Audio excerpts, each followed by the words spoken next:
putting on the whole armour of God. This is our defence system. It's our armour against all the evil forces mentioned here, against the seen and the unseen attack of the enemy. The devil, he's always on the job. We are constantly bombarded by satanic ideas, and none of us are ever exempt.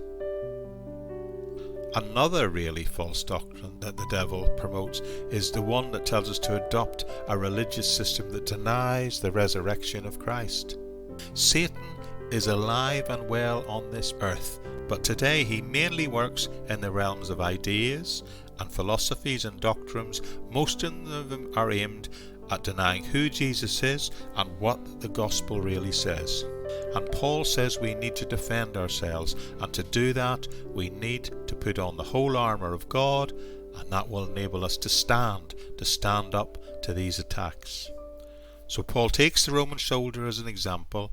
He looks at his armour and gives us a description of the spiritual counterpoint, using each piece of armour of that Roman soldier, of what that Roman soldier would be wearing, as a metaphor.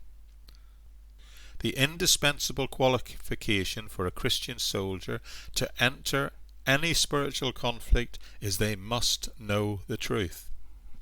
To be in ignorance or to be doubting when we enter a battle is like going in blind and injured and without any strength.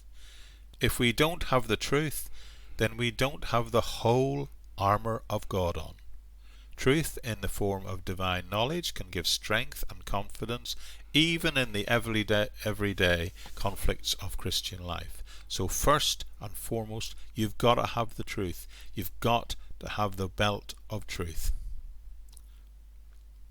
So the question I would like to ask you is, how would you like to be bulletproof against the wiles of the devil? Paul again looks at the soldiers guarding him and sees the breastplate that they wear, and he says that is what righteousness is like. So what's really going on in this passage is that you start with the truth, and as a result of knowing the truth, you live a life, and a just life, and a righteous life. The point Paul is making now is that living that kind of righteous life will also protect you from the wiles of the devil. You put on righteousness and you will be able to stay protected. You will be able to stay safe from the wiles of the devil. Did you get that? If you've got the truth, if you've got that in your head and you've got righteousness in your life, then that is what will protect you against Satan. It's your bulletproof defense system. It's your vaccination against the works of the devil. It's your vaccination against the way in which the devil will try and infect you. But there's more. Look at the next verse. Verse 15, he says, and having shod your feet with the preparation of the gospel of peace. In other words, the foundation of your life should be the good news of the gospel. So having our feet prepared with the gospel says that the foundation of life is the gospel, and through it we can stand before the Lord knowing that because of Jesus we can have peace with God. So there we are. We're dressed in the armour, but we are to pick up the shield of faith. The shield, I think, is one of the most fascinating pieces of armour of God in this whole passage. Now the Roman soldier, the shield that he had was consisted of 2 layers of wood put together. It was about 2.5 feet wide and 4 feet high.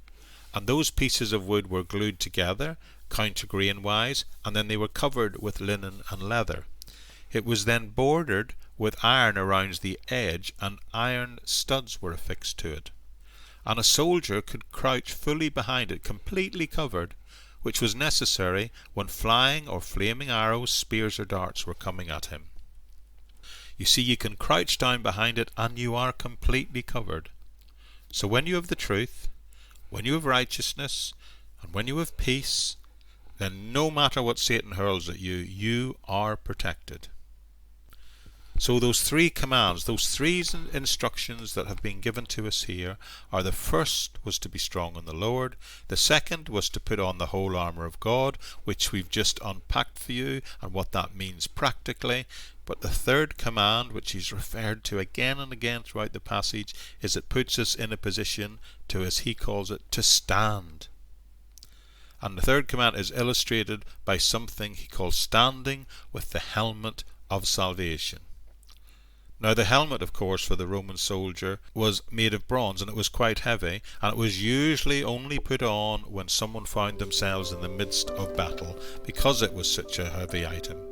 But in this instant, the salvation he's talking about is more than just our spiritual salvation for sin. The word he uses is a word that is also sometimes translated as deliverance. So it's devil to affect us emotionally, spiritually, mentally.